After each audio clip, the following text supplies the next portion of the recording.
Have you been interested during these years what is going on in Iraq, what is going on in Afghanistan? Have you been asking the United States and NATO whether they are G20 की बैठकों में Ukraine युद्ध का मुद्दा जोर शोर से उठाया जा रहा है।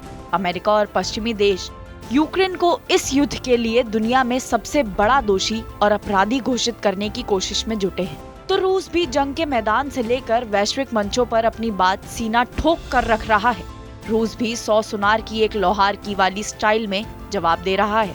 कुछ ऐसा ही नई दिल्ली में चल रहे रायसीना डायलॉग के दूसरे दिन हुआ, जब रूस के विदेश मंत्री ने यूक्रेन जंग पर हो रही आलोचनाओं को करारा जवाब दिया है। जब होस्ट ने उनसे पूछा कि क्या जंग ही यूक्रेन के साथ विवाद का इकलौता समाधान था, इसके जवाब में सर्गेई लावरोव ने कहा, दूसरे देशों में घुसपैठ को लेकर कोई अमेरिका से सवाल क्यों नहीं पूछता है? क्या आपने अमेरिका और नाटो से पूछा कि वो अफगानिस्तान, इराक और सीरिया में जो कर रहे हैं वो सही है? लावरोव का ये जवाब सुनकर वहाँ मौजूद लोगों ने जमकर तालियां बजाई। लावरोव यही नहीं रुके, वे अमेरिका, बाइडेन, नाटो और जेलेंस्की पर जमकर बरसे। लावरोव ने कहा, अब फ्रांस के राष्ट्रपति मैक्रो और जर्मनी के चांसलर ओल्फ शोल्ज कहते हैं कि यूक्रेन में पहली बार अंतर्राष्ट्रीय नियमों का उल्लंघन हो रहा है।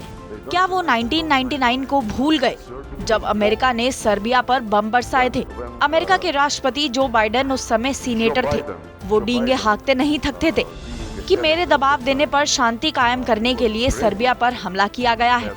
यूक्रेन जंग को जायज ठहराने के लिए इराक युद्ध का उदाहरण देते हुए लावरोव ने कहा, अमेरिका के chief of staff Colin Powell ने एक शीशे की छोटी सी ट्यूब के आधार पर इराक पर परमाणु हथियार रखने के झूठे आरोप लगाए।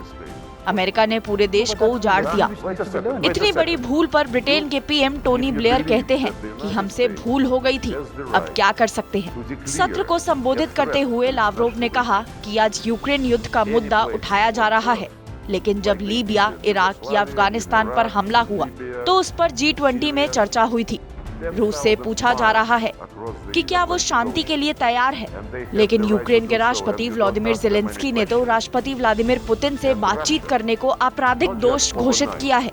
सर्गेई लावरोव ने होस्ट को कहा, क्या आपको लगता है कि अपनी सुरक्षा का अधिकार केवल अमेरिका के पास है? वो अपना सुरक्षा का हवाला देकर उनसे मीलों दूर के देशों पर बिना सोचे मिनटों में हमला कर देते हैं। आप उनसे कोई सवाल नहीं पूछते हैं, जबकि हम सालों से यूक्रेन को समझा रहे हैं कि आप गलत कर रहे हैं। खतरा बिल्कुल हमारे बॉर्डर पर बन रहा है। अगर ये डबल स्टैंडर्ड नहीं है तो क्या है? सर्गेई ने बाइडेन के बयान को हवाला देते हुए कहा कि अमेरिका के राष्ट्रपति जो बाइडेन ने सार्वजनिक तौर पर कहा है कि युद्ध में रूस को हराया जाना चाहिए।